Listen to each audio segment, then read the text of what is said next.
166. कि जानी की बोले तुम्हारो दामे थे कोई नुसार न गाता। कि जानी की बोले तुम्हारो दामे थे कोई नुसार न गाता। कि जानी की बोले तुम्हारो दामे थे जानी की बोले तुम्हारो दामे थे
What would you sing if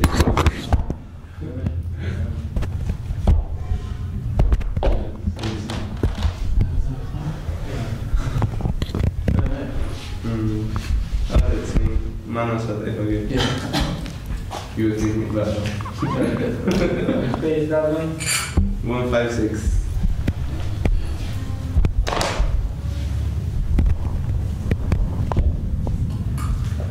मानस देहो गेहो जो किछु मोरा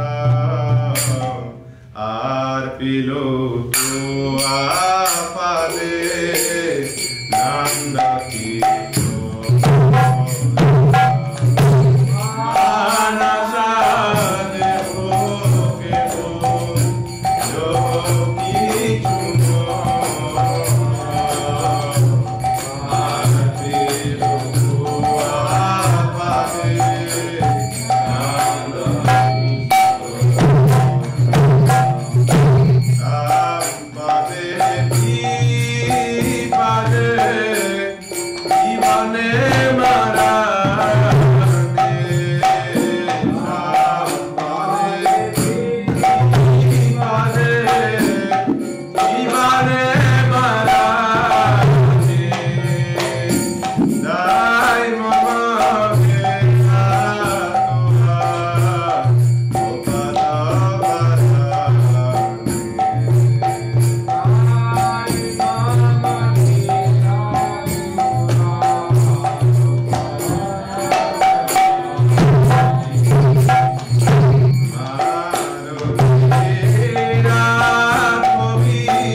Tu dormindo legal.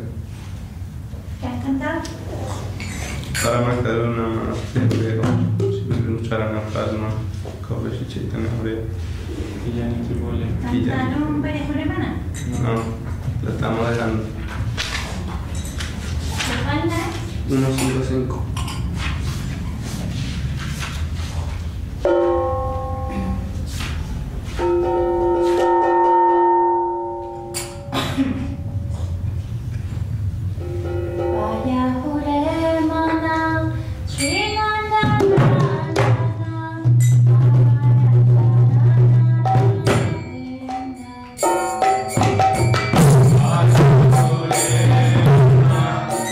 Nanda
Sillä on eleganti on.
This one.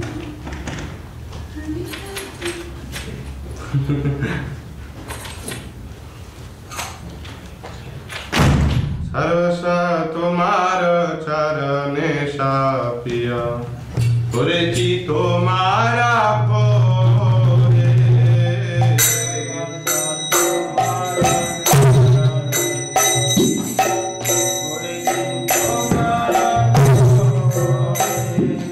सर्वसा तुम्हार चरणे सापिया पुरची तुम्हारा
Jai Chaitanya Bharati Maharaj.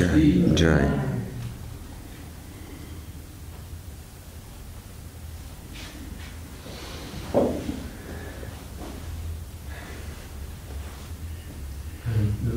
So anyone wants to argue?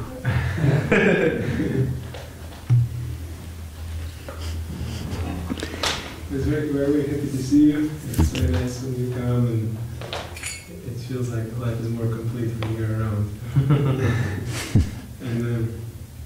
And this morning we were discussing some very interesting stuff, some very interesting talk. You mentioned something about Chaitanya and his teachings, and I was just thinking, because of material conditioning, like I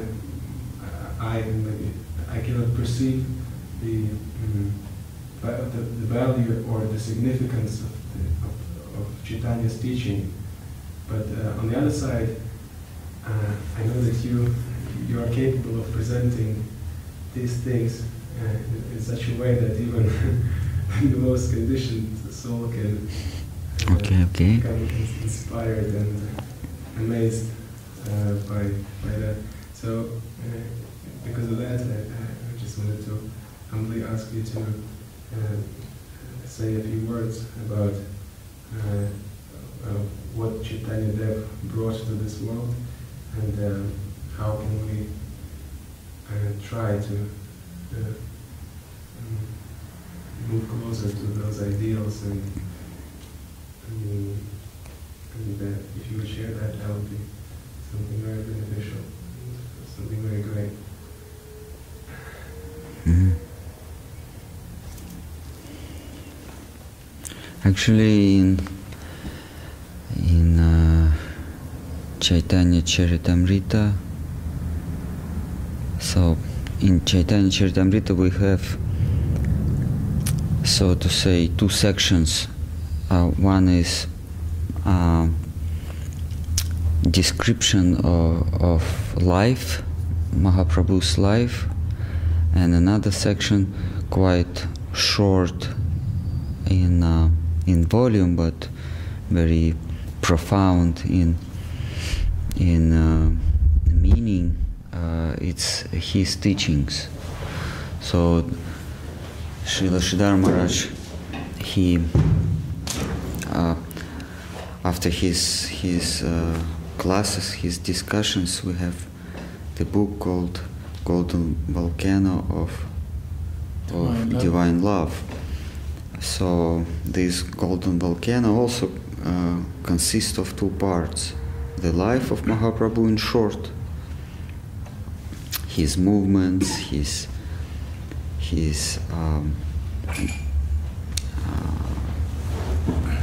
stayings in different places, so some historical aspects, and then his teachings.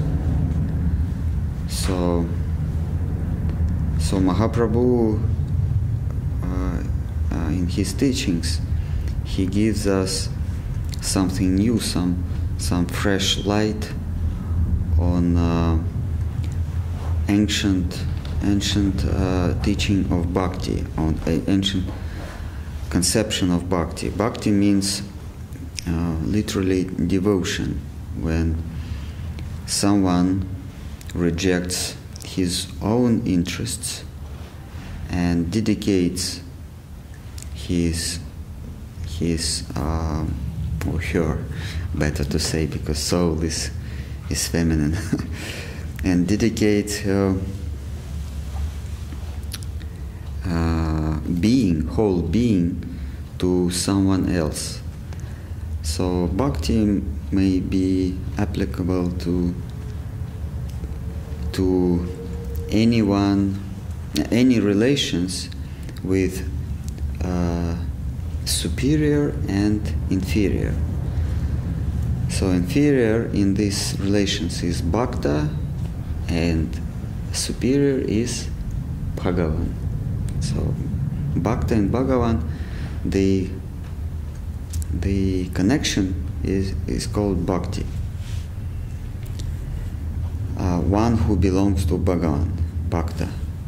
So it is not something new.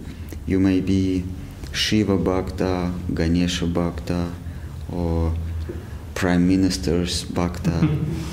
Yeah, you consider yourself inferior to someone superior. But Mahaprabhu brings something new, some new light in these teachings of Bhakti. He speaks about Prema Bhakti. Prema Bhakti, it's devotion, dedication, one's being to someone superior, but on the platform of love. So this is what differs Mahaprabhu's conception from all others, starting from Patanjali and all other great teachers of the world. So it's Prema Bhakti. And Mahaprabhu also continues this thought. He says that there are some symptoms of Prema Bhakti, and these symptoms are losing your own mind. It's like you become like crazy, unconscious of external circumstances, of environment, and from externally you become like a crazy. It's external manifestation,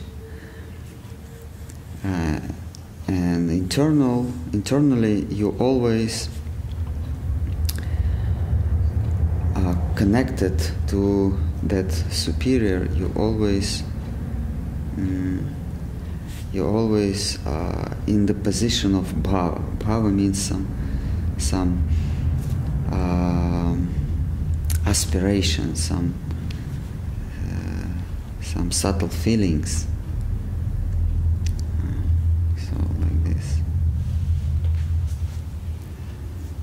And also he says that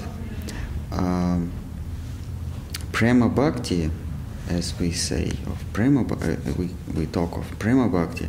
Prema Bhakti is possible only when your superior, one who you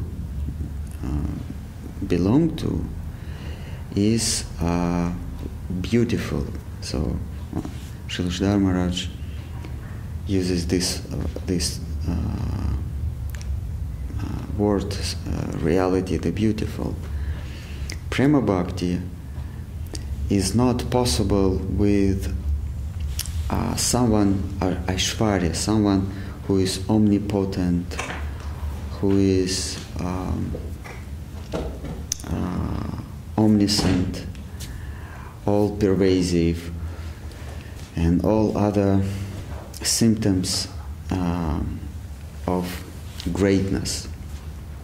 If someone is great, it's not possible to have prema, love with him. And prema becomes possible only when you pick out the symptoms of his beauty. So Mahaprabhu says Prema Bhakti is possible only with Krishna, because Krishna means irresistible, irresistibly beautiful. Krishna, not possible to resist.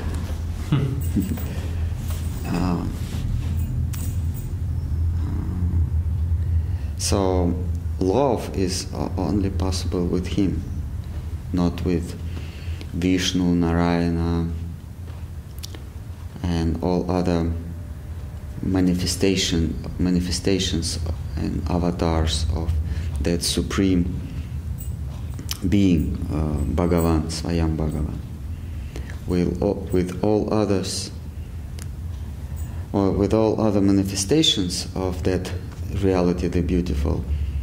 Bhakti is possible, mere bhakti is possible, but prema bhakti not possible.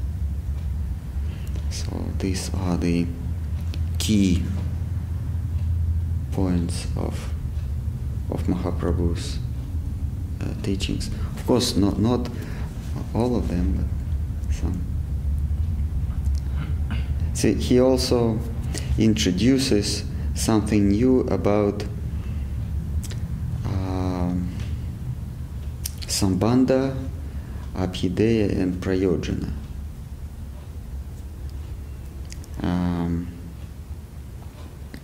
He says that Sambandha is connection,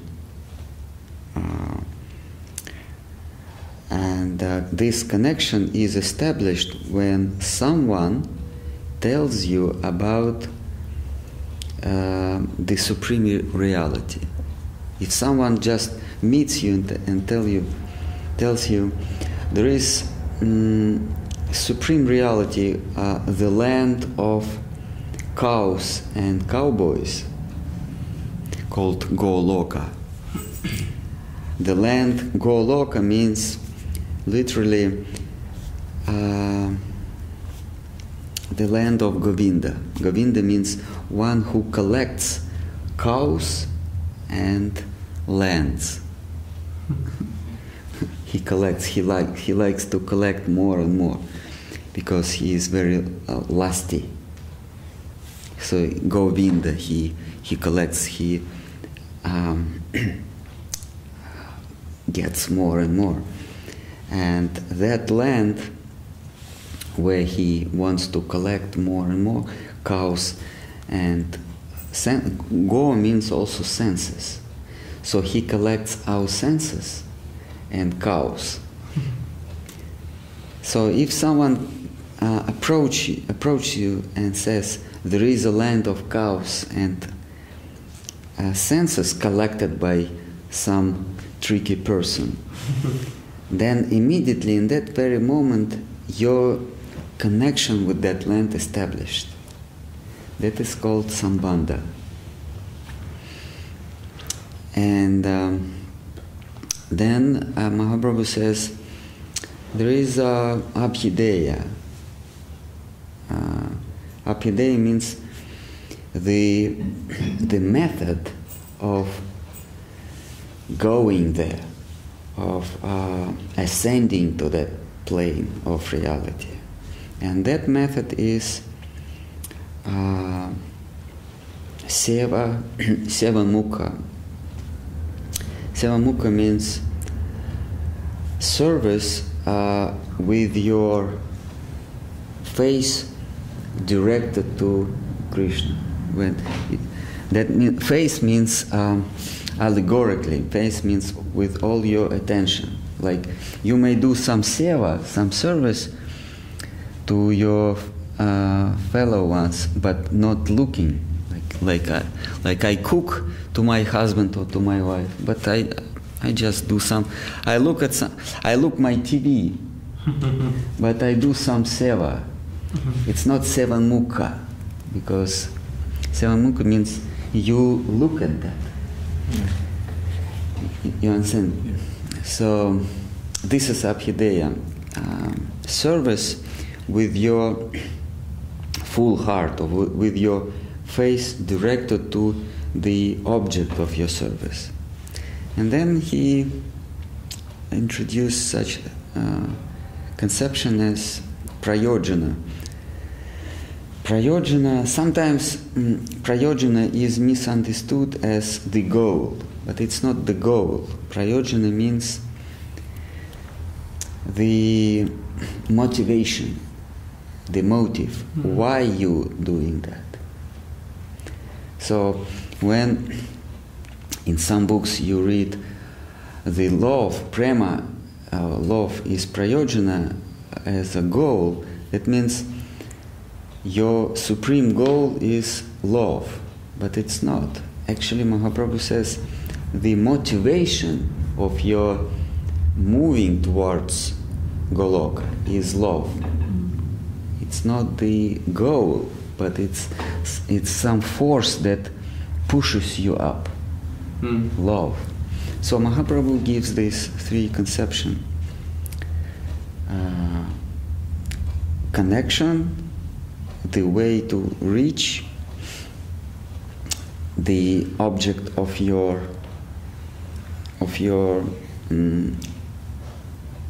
aspiration, and why.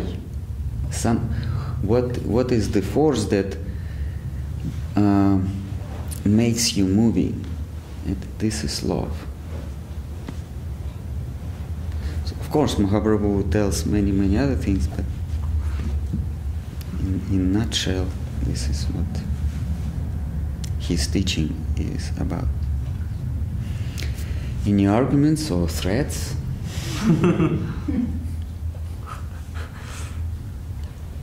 And before embracing this teaching completely, there's the idea of letting go all the things you already have.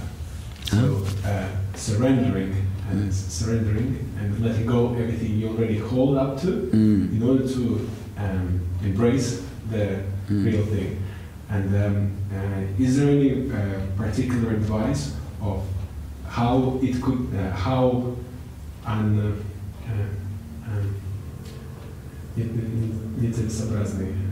how useless things can be abandoned, and how everything can be abandoned, and useful things can be embraced. Yeah, in our devotional life, we often have these questions starting with how, and often hear these questions starting with how.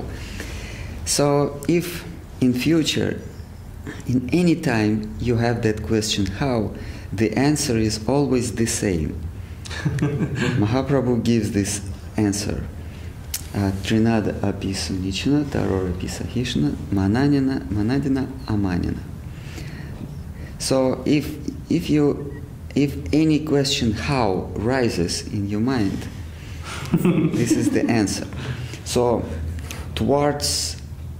to the environment, we have two principles. Be humble and be tolerant. And towards the superior, we have also two principles.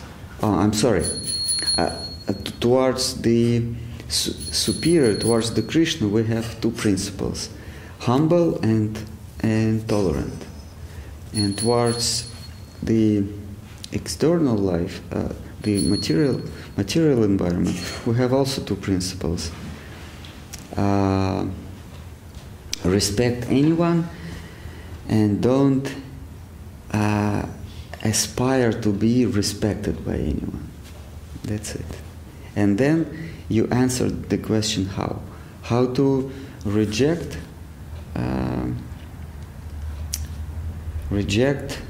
the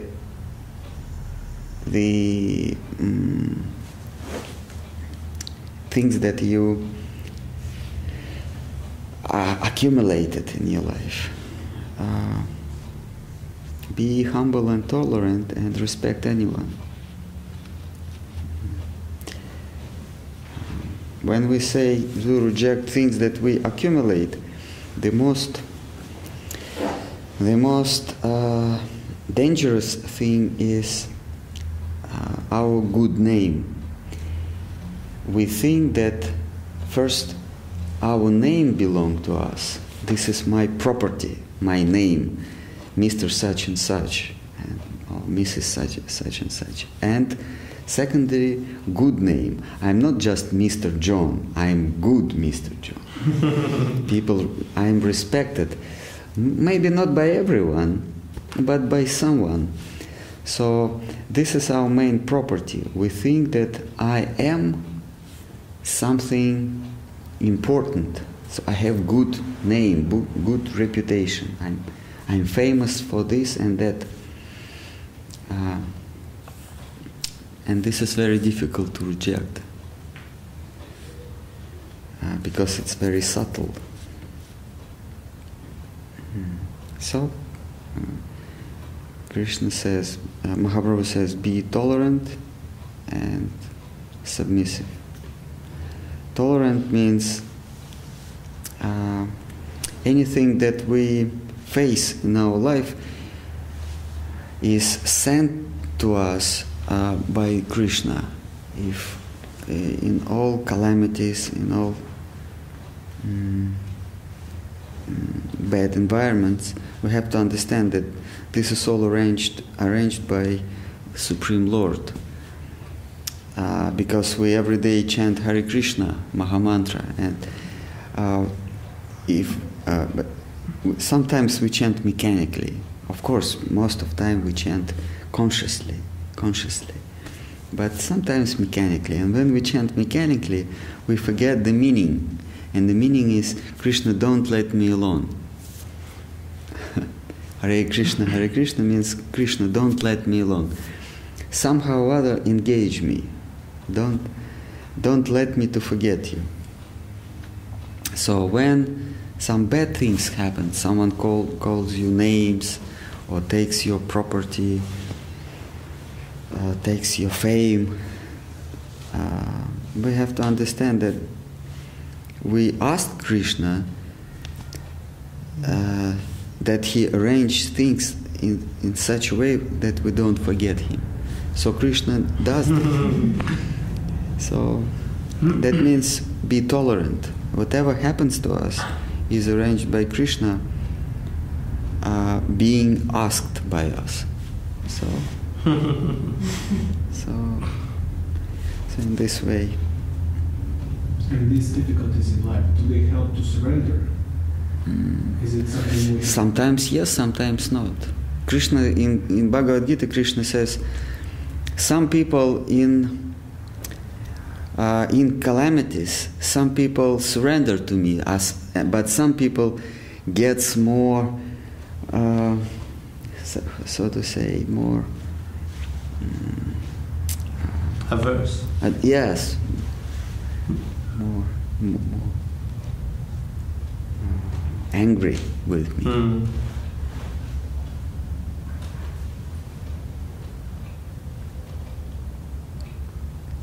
And also in good environment, some people turn their faces to me, but some people just forget about me. When everything is perfect, nice, so people forget about me, Krishna says. So there is no guarantee. This is why the devotee prays to Krishna, Krishna, in all circumstances, please don't let me forget you.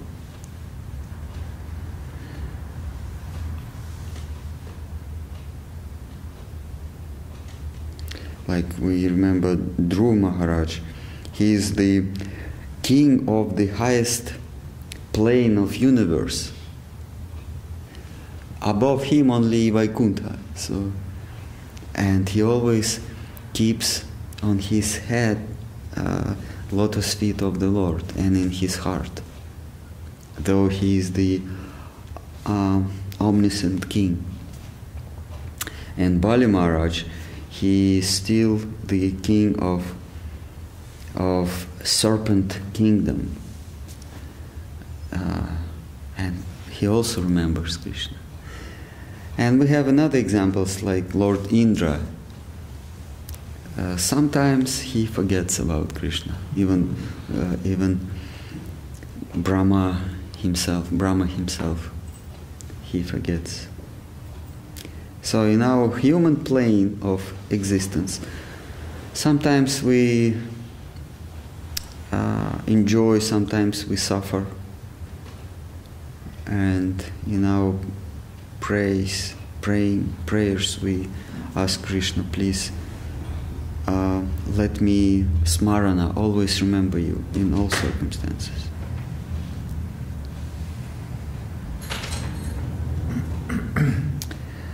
And actually, not the absence of, not bad circumstances or good circumstances make us to remember or forget Krishna, but sadhu sangha and satsanga and asatsanga. This is main factor.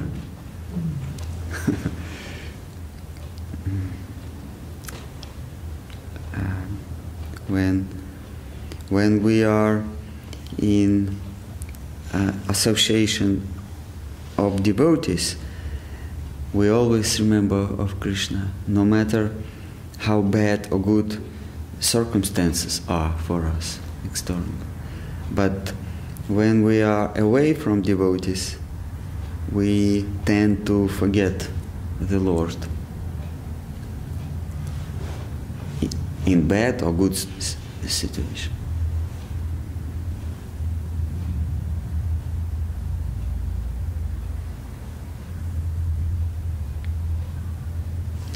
So, any other? Maharaj, he's also said that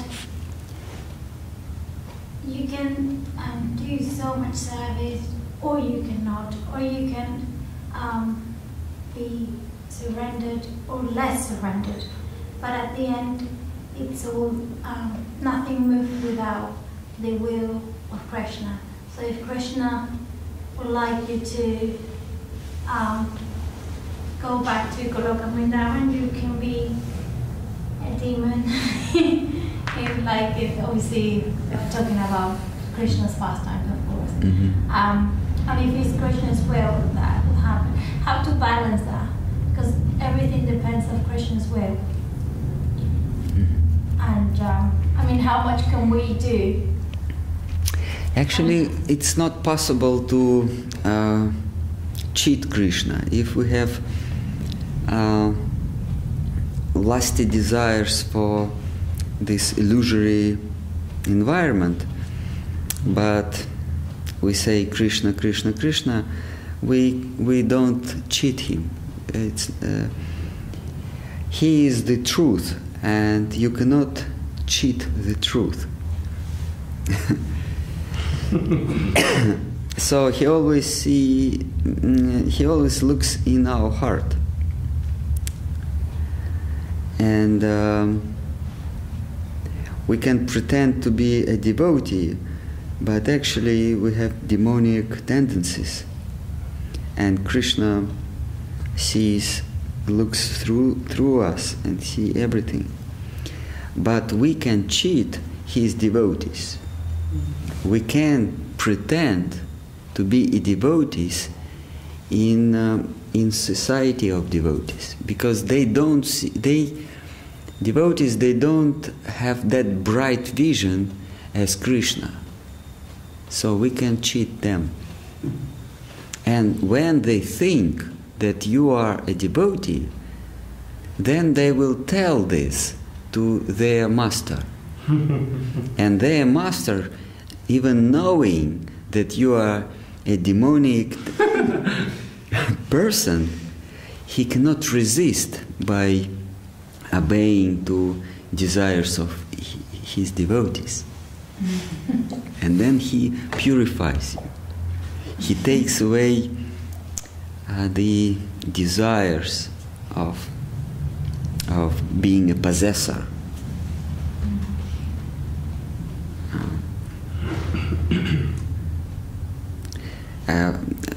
Returning to your question, how to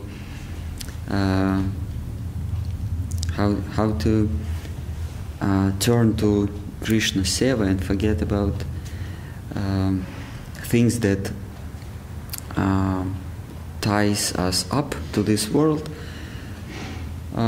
Try to understand that nothing belongs to us in this world. It's all imaginary. The conception of being a possessor is just illusion, but it's difficult to remember, because this world seems to be really existing.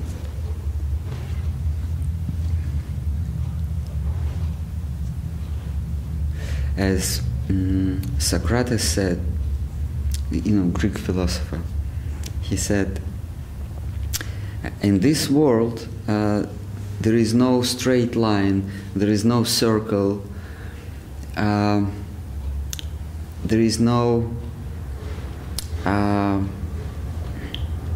numbers exact like two apples. There is no two apples. There is apple and apple because they are different. So he says that circle and line and curve, this is all imaginary.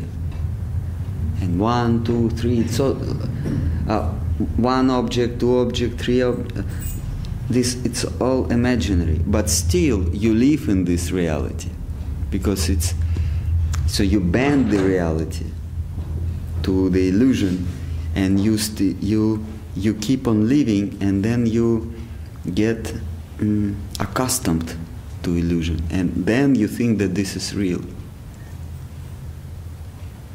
What I have to change within myself to stop perceiving that as real? Mahaprabhu, in his teaching, he says there is two ways.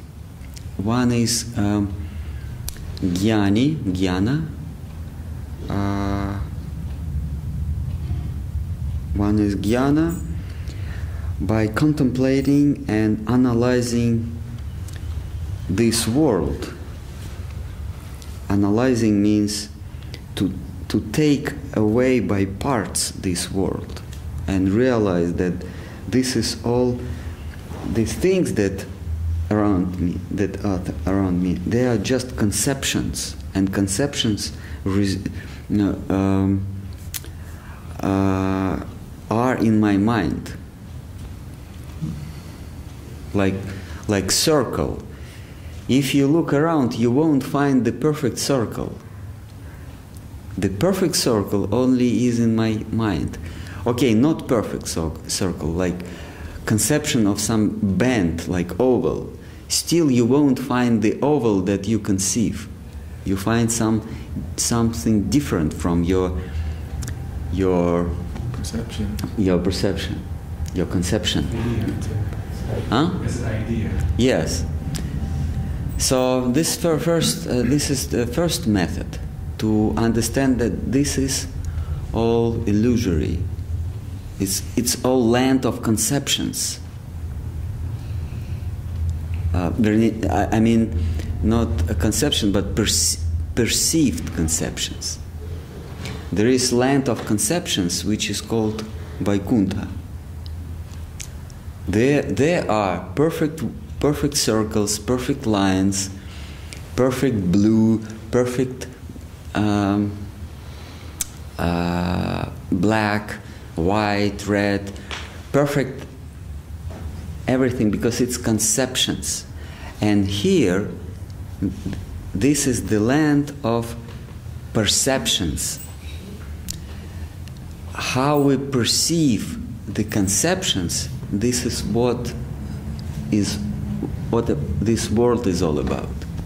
It's perceived world, but not conceived. So by contemplating, by meditating on this, you will finally understand that there is nothing to be attached to this world, because anything that you want to be attached is here. So Mahaprabhu says this, Jnana Mukta. These persons are called Jnana Mukta. And another method is Bhakti Mukta. One who realizes these very things, but not contemplating and reasoning, but by Krishna bhajana, by worshipping Krishna. So they achieve the same goal. But what happened there when they achieve the platform of freedom? Those who follow the path of bhakti, they find themselves attracted by qualities, but not these qualities, but qualities some divya qualities, some divya guna that belong to one person. So they realize that freedom, but in very, very short time, which is called kshano, like 1,000th of second, they become free, and then immediately they become slaves of qualities of Krishna, his qualities of his personality, his movements, his lila, and his rupa, immediately. But those who did not follow that bhakti marga, but jnana marga, they end at this platform, and sometime after, they again become attracted by the qualities of that perceived world, that illusory world, because to be attracted, to be enthralled by Krishna's quality, it's not enough. It's not enough to be you. There must be Krishna involved in this. It's not only your business, it's Krishna's business. If he doesn't want to reveal himself, his svarupa, his nature properly, if he doesn't want to reveal it to you, then you will perceive not his svarupa, but this illusory rupa, and again you be attracted. So Mahaprabhu gives two ways, reasoning and worshipping. Okay? And there's a sequence, nama, guna, rupa, lila. Is it something related? Yeah, guna. Yeah, guna. It's generic word is guna. It includes nama, rupa, lila, and lakshana. Lakshana means his appearance. But the first part is nama. Would it mean that further revelation comes through the holy name? Nama is one of many his qualities, though it is more relevant in this age.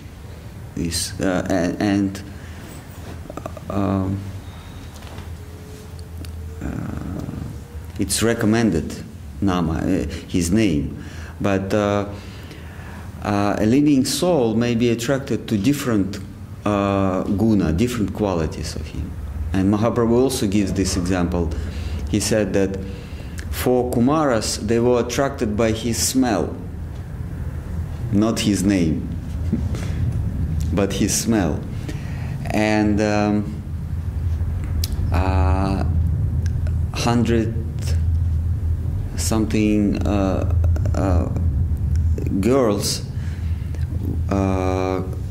Krishna's future wives, they were attracted when some person came to their prison.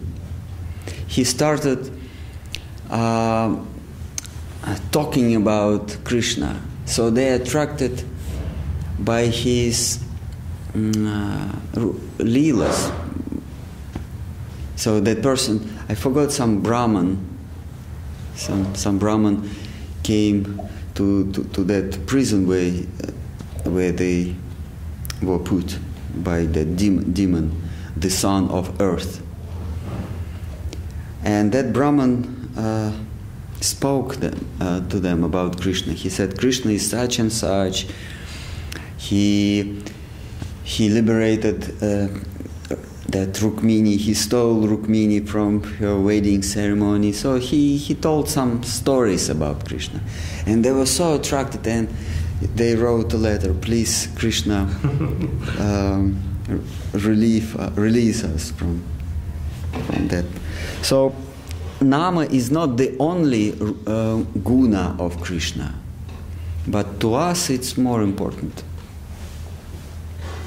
I think Because Mahaprabhu told us. I don't know why Nama, but yes, why? Maybe I don't know, but it's more important, but it's not the only one. Krishna all attractive. He can attract by all facets of his personality. in this Sripad is described that Nama, the name, is a manifestation of like service to the spiritual master is the name. Yeah.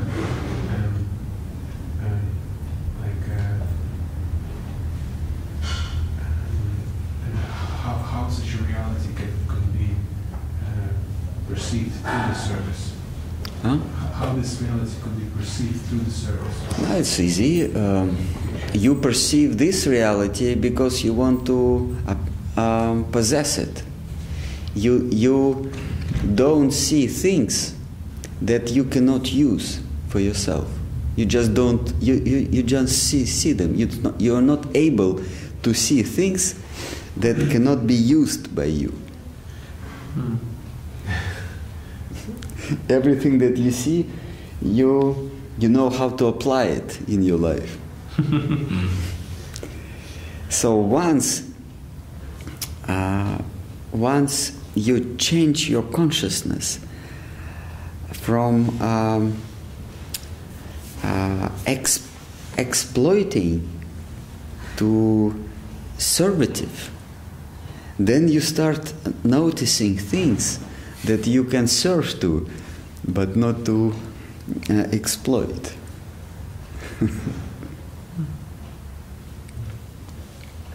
It's like when you enter a supermarket, you know what you need. Like your wife told you to buy vegetables and cheese and that and that.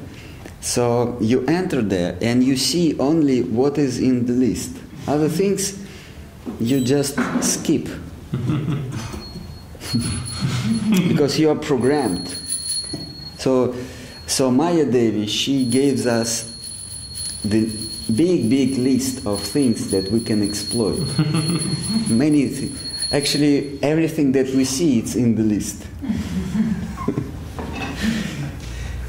So when someone from the line of Sri Rupa gives you another list, and so you enter that supermarket, you find yourself skipping things that were useful for you before, but now you see it's not something you like. Someone tells you, oh, you're so great, and maybe a few years before you would feel some sweetness in this in this phrase, oh, you're so great, but now you feel some bitterness. I am great? No. But if you don't feel bitterness, then you're still ill. Something wrong. So one by one, these items in Maya list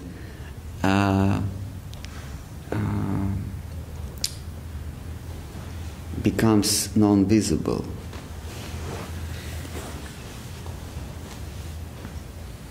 Evaporate. And instead of this, you see some other list, like faith, devotion, and Krishna's movements, and his qualities.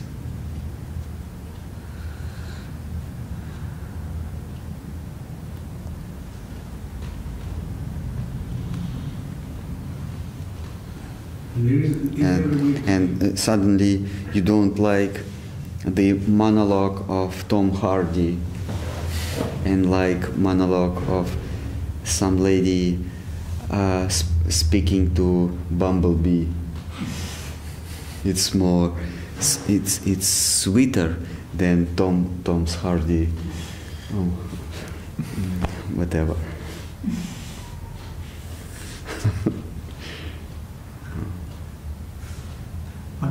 Yeah. Coming back to the same point, Yes. serving the Absolute is definitely a great opportunity. It's something great. But even living with the harmony within the Maya Devi's world, you feel great. Means it's not about becoming great, but when you are in harmony with nature, in harmony with the world, you are not selfish, but just for the others. You feel better. Yes, in harmony means you understand that she is the service maid. She is maid servant of him. Then you live in harmony with her. Even more. When you understand that she is meant to serve him, not you. like in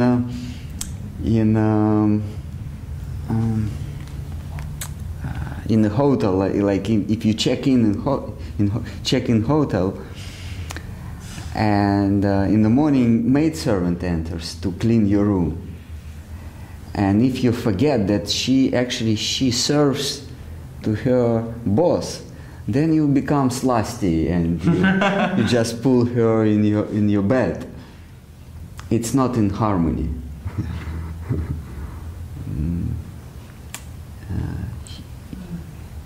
So like this Maya Devi, she is a servant. Her service is to divert, to distract you from Krishna by showing you some images, some forms. It's her business. So if you realize that and you say, yes, Maya Devi, very nice, good show, but I'm sorry, I'm not attracted. It's really nice. If we are that, then we are done. Basically. If we think that, then we are done from here.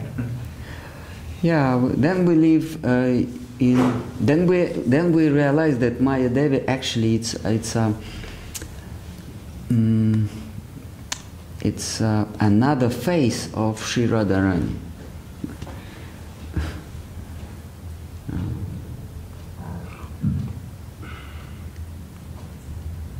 So she belongs to him. And because she cares about him, he doesn't like when someone with bad intentions approach him. If someone wants to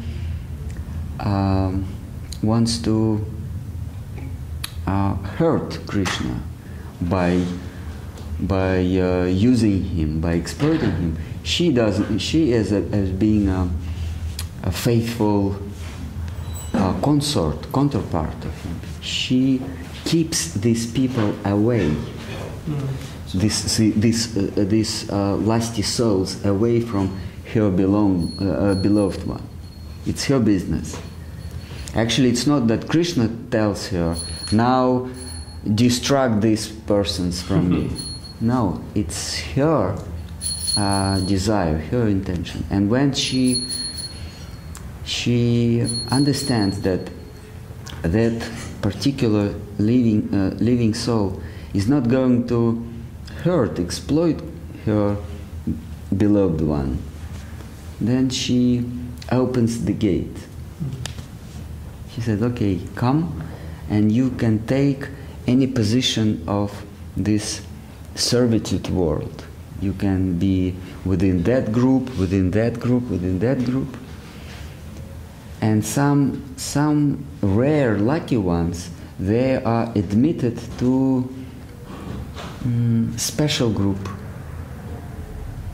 where service can be done to Krishna himself, but not to his manifestation, Narayana, Vishnu, or other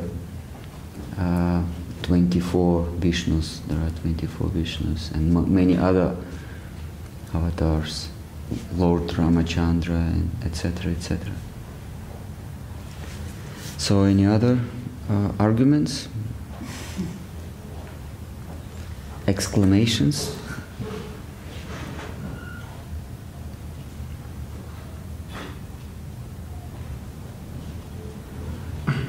If Maya Devi is a servant of the Lord, then why is she sometimes referred to as a witch? As a wicked witch. In the songs we see sometimes Maya Pisachi.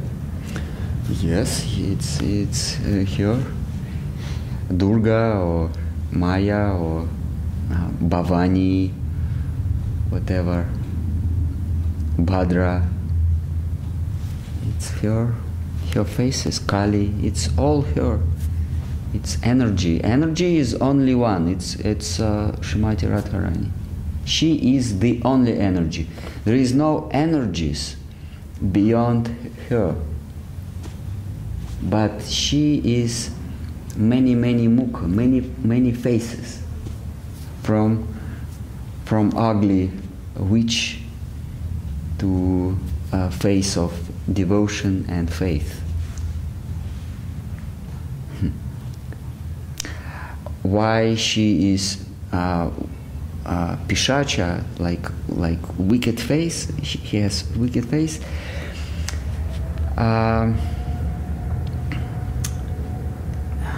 It's like in our life. When you're young, you get married, and the face of your wife seems to be very beautiful because you don't look at the face of your mother. But as time goes, that beautiful young face turns into old face. Same with men. I just give that example.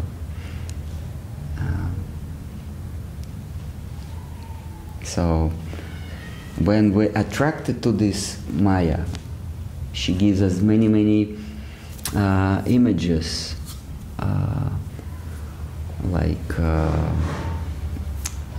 physical beauty, then wealth, power, fame.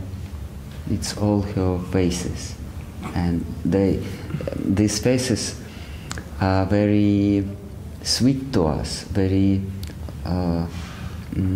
attractive to us, like physical beauty and richness and power. We like it, so we marry to these images. We want to be rich, we want to be famous, we want to be a religious leader. We just imagine this image. I become religious leader, or I become rich, I become powerful. So we marry this image and we try to get it. But once we get it, then this image turns into witch face, Maya face, real face. And then we, in state of frustration, we think, why do I need this power?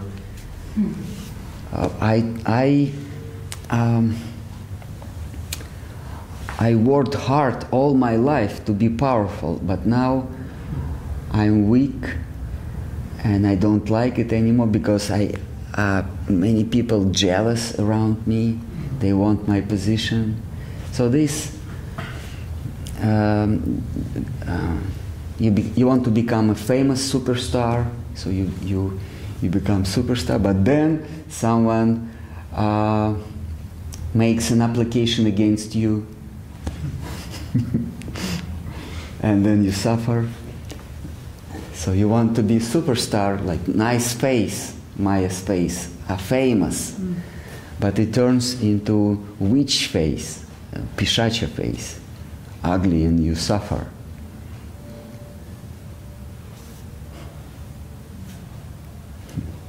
So this is why. Initially it's nice, but then it turns into something fearful. And this many famous people, they cannot walk down the street. They go on vacation to some islands or some resorts where they are surrounded by guards. Like in prison, so they become yes, because the guards in prisons there are guards, and in this resort for VIPs they also guards, but guards in other suits, but same guards. So you want to be famous, but you end up in the prison. You cannot walk because people will follow you, and so they put black glasses and hoods and run away. Like you remember that video, Beatles, when they run away from the crowd. Hard Day's Night. Yeah. all video they run away. So same with power. You end up in the prison because you also have guards, and you're afraid of competitors who want to kill you and take your place. So you're always in fear, even if you're most powerful, like Julius Caesar, Napoleon, and all emperors of the world. They always were in fearful state. I remember the story of Emperor Tiberius. He was the father of Augustine.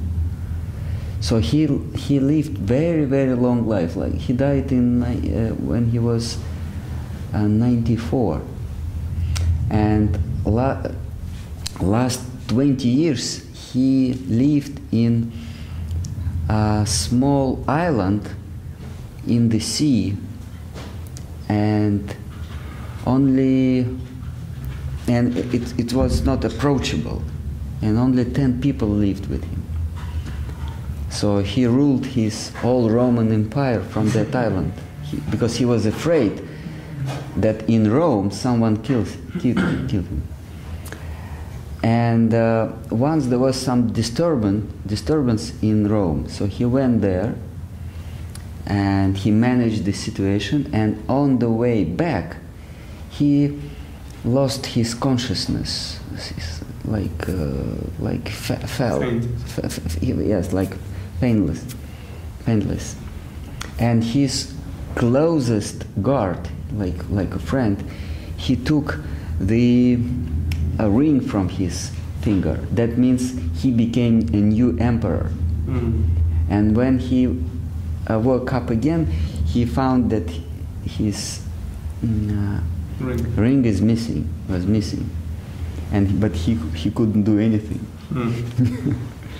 And that new emperor, he declared himself his servant. He declared himself new emperor, and he put in some secluded room the Tiberius, and after 2-3 days he died. But he ruled the biggest empire in the world. So Maya first shows you the beautiful face, and then it turns into ugly one. Okay, again, any doubts? Whispers? Very nice talk, Maharaj. And he wants to commit Vaishnava Parada? Verbally? Okay, then. Yes. Very nice talk, Maharaj. Ah, okay. So, thank you.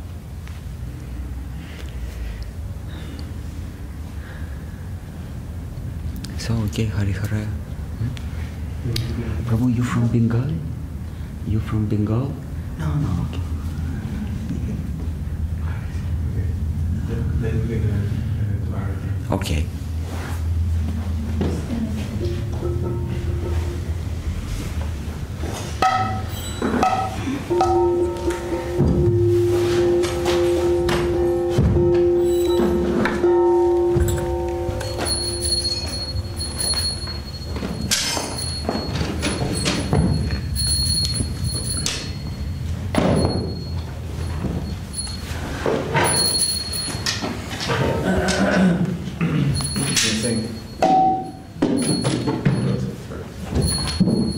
That's not a problem for you.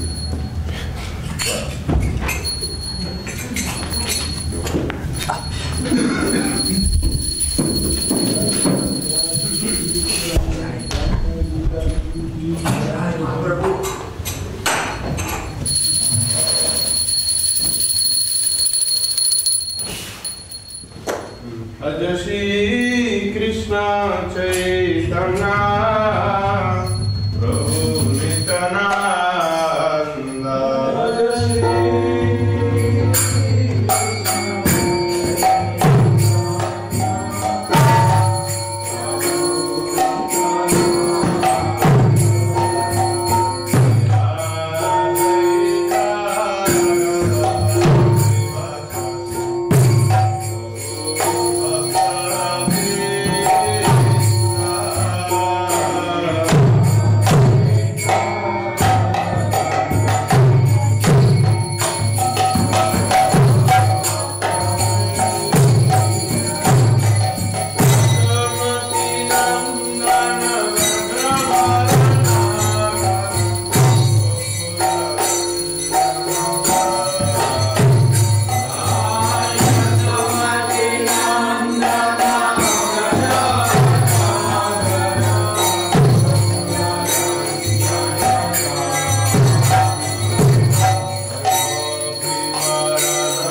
Maharaj Shri Guru Gaurangara Sajidari Ki Jai Jai Om Sripad Paramahamsa Parivraja Kacharya Varyama Sutara Shata Shri Srimad Bhakti Nirmala Acharya Maharaj Ki Jai Jai Om Sripad Paramahamsa Parivraja Kacharya Varyama Sutara Shata Shri Srimad Bhakti Sundar Gavinda Devga Swami Maharaj Ki Jai Jai Om Sripad Paramahamsa Parivraja Kacharya Varyama Sutara Shata Shri Srimad Bhakti Rakshak Shila Sridhar Devga Swami Maharaj Ki Jai Jai Om Sripad Paramahamsa Parivraja Kacharya Varyama Sutara Shata Shri Srimad Bhakti Siddhanta Saraswati Thakur Ki Jai Jai Om Sripad Shila Guru Kishore Das Babaji Maharaj Ki Jai Jai Om Sripad Shila Sachitananda Bhaktivinoda Thakur Ki Jai Jai Om Sripad Shila Jagannath Das Babaji Maharaj Ki Jai Shri Rupananda Guru Varga Ki Jai Namacharya Shila Sridhar Thakur Ki Jai Ananda Koti Vaishnava Vrinda Ki Jai Shri Guladeva Vidyabhushan Ki Jai Shila Vishwanath Chakravarti Prabhu Ki Jai Shri Naratama Shyamananda Shri Nivasa Charya Prabhu Ki Jai Shila Vrindavan Das Thakur Ki Jai Shila Krishna Das Kaviraj Ki Jai Sapar Sat Shri Nityananda Prabhu Ki Jai Sapar Sat Shriman Mahaprabhu Ki Jai Jai Shri Shri Radha Krishna Gopa Gopinath Shyama Kunda Radha Kunda Giri Govardhan Ki Jai Shuddha Bhakti Vinya Vinasi Shri Simha Dev Ki Jai Bhakta Prabhav Pravat Maharaj Ki Jai Tulasi Maharani Ki Jai Ganga Jamuni Jil Ki Jai Grantaraj Srimad Bhagavatam Chaitanya Charitamrita Ki Jai Vishwa Vaishnava Raja Sapa Ki Jai Akara Matraj Shri Chaitanya Mat Ki Jai Tagni Shak Mat Ki Jai Shri Chaitanya Saraswat Mat London Ki Jai Vishwa Vyati Tat Shak Mat Ki Jai Shridam Mayapur Ki Jai Shridam Navadvip Ki Jai Vrindavan Purushottam Dham Ki Jai Baladeva Subhadra Jagannath Ju Ki Jai Shri Govinda Kunda Ki Jai Shri Sadashiva Gangadhar Ju Ki Jai Samaveda Vaishnava Mandala Ki Jai Samaveda Bhakta Vrinda Ki Jai Harinam Sankirtan Ki Jai Nitai Gaura Pramananda Sripad Bhakti Chaitanya Bharati Maharaj Ki Jai